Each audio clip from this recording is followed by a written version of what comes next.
Welcome back to Shim's Masterclass, where it all starts with the song. Set It Off is my new favorite band, even though they've been around for a million years, and I really am disappointed that they have to wear the label of, wow, this band should be bigger. This band has perfect songs. That's it. They're perfect. They're perfectly structured. They're fantastic. And I don't know why they're not bigger than they are. And I also think it's a bit weird that their fans are like, man, this band should be bigger, this band should be bigger. However, they have nailed one of the most important things about being in a band, which is to have a rabid, loyal fan base, which they do.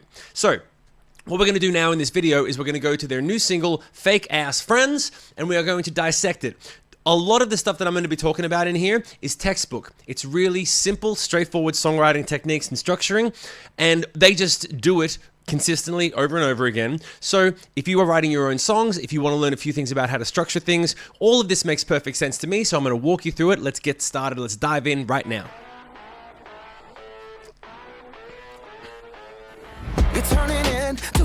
Okay, so check it out. That's 1, 2, 3, 4. He cut off the beat. All right, we've cut off the beat before the 1, so check it out. This is something that I like and approve of.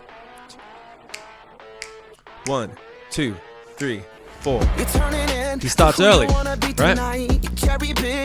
That's always a good thing. Once you've established an idea to the audience, as long as you're not interrupting the flow of a previous section, like a previous idea that needs to be completed, cutting things off before they're completed is a really nice way just to keep people engaged, keep it moving, keep it rolling, all right? He does this on a regular basis. I'm going to say he because it's the singer. I'm just going to say that, all right? Cherry pick, opinions you don't even like.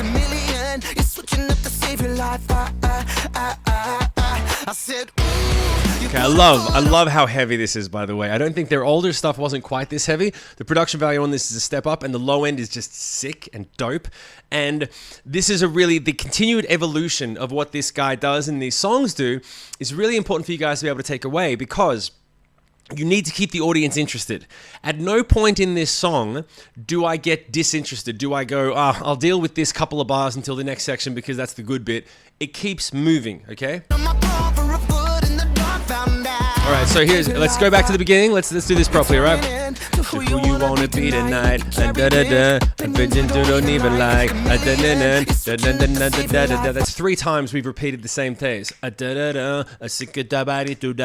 times, okay? If you do it 4 times, I'm getting bored. But they've got a nice little change here, which is, and then boom. Now, he could have gone back and gone, opinions, he doesn't repeat the same cadence and melody as the first half of the verse. Again, we're changing it, okay? He's changed the entire dynamic by bringing in the guitars, the drums, the loops, the whole thing. He could have easily gone back and just repeated it, but he's continued to evolve it. This is why it's pretty masterful songwriting.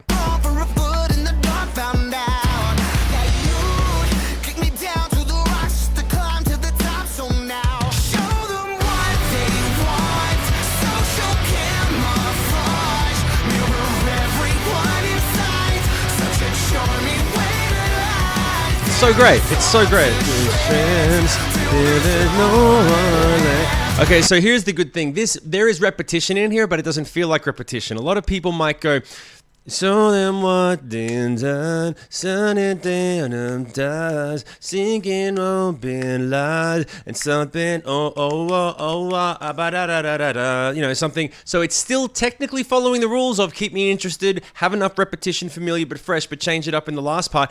He goes into those tricks, but then continues to evolve it because there's an element of repetition with the rhythms, right? Dun, dun, dun, dun. And everyone inside, dumping son inside. He goes such a ton in and I, right? So it's still the same rhythm, but the notes are different, and we're escalating because we're raising the notes. They're going up, which gives a little bit more of a elevation and excitement to the whole sound.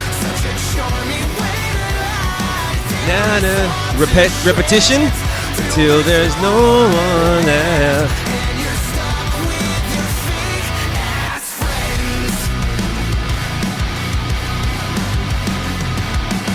All right, so now I'm gonna put a pin in this section so that we can revisit it later in the song. There's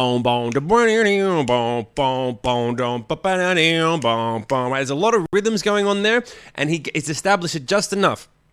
If you were going to revisit that section later in the song, ideally, you would want to do it in a satisfying way, but you would want to chop a section of it off. You would want to half time it. You would want to do something different. I'm going to put a pin in that for later. Here's a toast to the greatest actor that I know. Put on a show and never let the curtain close. All right, so again, and Masterful evolution. One of the things that I say is you've got to give me a little bit more oomph in the second verse, right? The second verse needs to be a second verse. So there has to be a lot of elements of the first verse, but it cannot be exactly the same. You can't just repeat everything. So here we've got, let's check this out, right? This is the first verse. You're turning into who you wanna be tonight. The second verse. So here's a toast to the greatest actor that I know. So here's the toast. A nice little triplet. Just a nice little tasty triplet right there. Just enough to go like, we're in the verse, but it's gonna be a little different. A the curtain close, right? So we've got two different changes, right? In the first verse, and pay attention to this, guys. We're dealing with the nitty-gritty. It starts with the song. You could have produced this song in a bunch of different ways because the song and the structure is solid. The foundations are great. The melodies are great. It's a good song. You could have done this as a ballad. You could have slowed down the halftime. You could have done arrangement with acoustic guitars. You could have done more of like a Silverchair Nirvana where it's just a three-piece band. He's gone all out modern rock, big loops, big sounds. But a good song is a good song is a good song.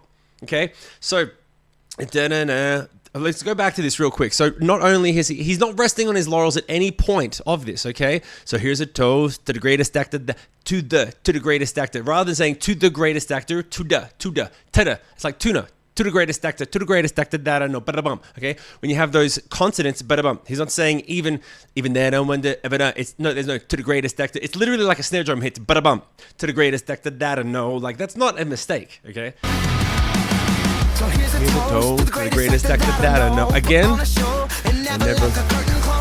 that note hasn't happened in the verse before. Curtain close, right? In the first verse, he went curtain nose, right? That's a kind of a musical theater-y thing. And then, okay, so now the question becomes, well, where are you going to take it now? Now we've got the verse, we've got the melodies, a little different, that's great. And we know that the next section is probably going to be, and you say, so what are you going to do to keep it exciting? Well, that is so sick. Just make the band go, that'll be interesting. That'll be something fun, right?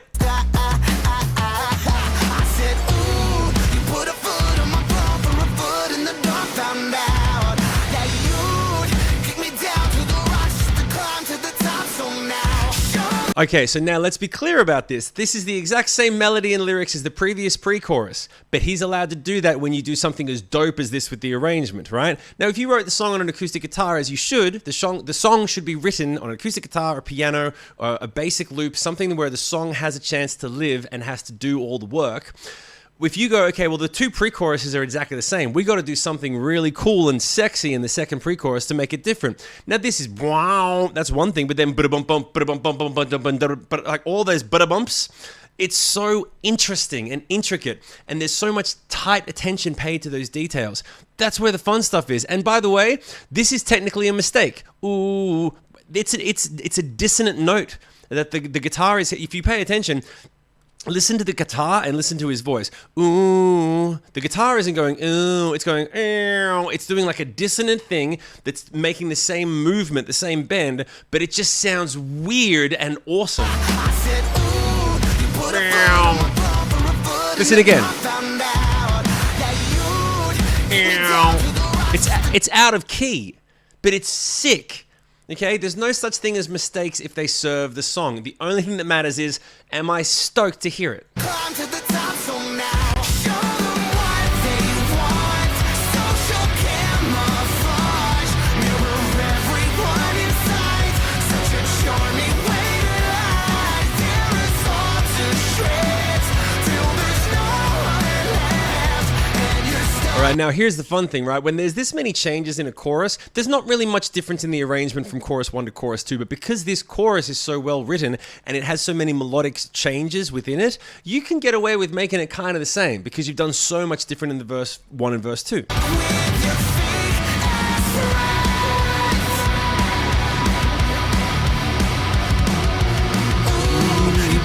Right. And I want you to remember, this is not a bridge. This is not technically a bridge, right? Because he's using the same stuff. Ooh, I see, I know, runs out, right? All of that, same melody, same words, right? He probably copy and pasted the section from the second pre-chorus to the bridge and just was like, let's just do punk rock. Let's do punk rock for 8 bars. Maybe we'll make it 7 just to get him out of the attention early.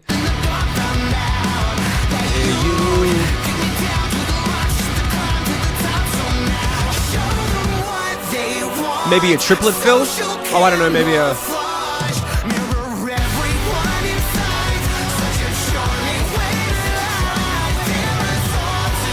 Right. Oh, and do you remember what I said earlier? Go back and check out the video for that one section that was the post after the first chorus.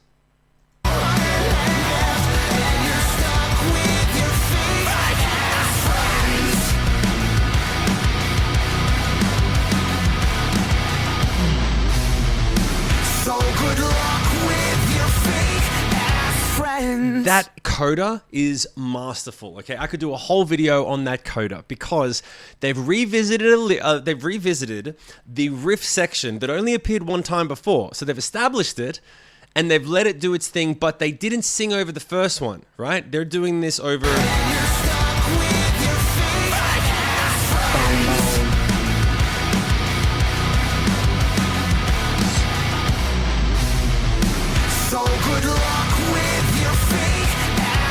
It's so great. So they revisit it one time. I apologize, I was wrong. They don't sing over the first half. Then they go super half, and then they do the double halftime, but they only do that one time, right? They give you a taste and they pull it back out and respond with the hook of the song, which is the fake ass friends. Have a listen. Check it out. Last one, okay? So that is Set It Off. I don't know what that last thing is there. I think that's like the last part of the video or the next one. But anyway, point is, click like, subscribe, do the YouTube thing, hit all that stuff. And then what I want to do next is I want you guys to... Hold on, I'm going to get rid of this real quick. On Fiverr, it's playing an ad. We'll pause the ad right there, okay? So check it out. I want you guys to like and subscribe. I want you to pay attention to this band, and I want you to pay attention to how much amazing masterful songwriting craft went into this, all right? In the meantime, stay fearless. I will see you on the next video, and thank you very much for watching. Cheers, bye.